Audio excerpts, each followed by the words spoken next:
We are creating stained glass today like the artist Frank Lloyd Wright, who we just talked about on the Smartboard. To begin our stained glass project, we're going to start with a sketch on this white paper. Your sketch is going to have straight lines with rulers and some of the geometric shapes you have at your table that you can trace.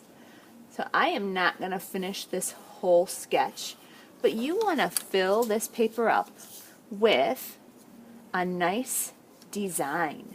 That means you're using shapes and putting them in an interesting position or arranging them in ways that you like on your paper.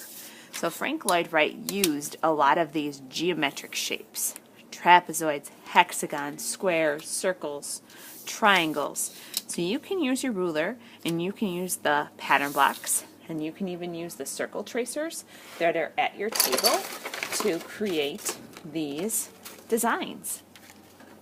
It doesn't even have to be a whole shape if you want to just draw part of it, like a curved line or part of a trapezoid.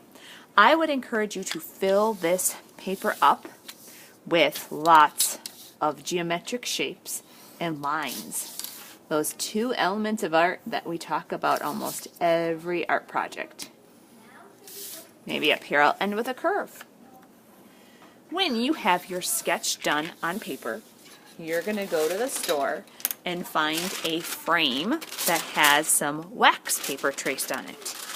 That frame is going to go on top of your drawing that you just created. And then you are going to take a black Sharpie marker. Has to be permanent for today. So I'm trying to hold this frame in place, and I am going to trace over my black lines, or my drawing lines.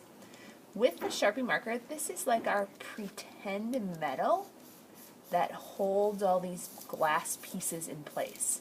So if you want to make some of them thicker by drawing next to them, you definitely can. So your first step is to use that black permanent marker and outline all of the pencil lines that you see on your sketch. Then we're going to add color with permanent marker. Permanent marker sticks really nicely to the wax paper. Our other kinds of markers would not work well on this. They would not color and stay. So the cool thing about stained glass is it does not have to be colored. It doesn't have to be stained. So you can have some spots that are just see-through.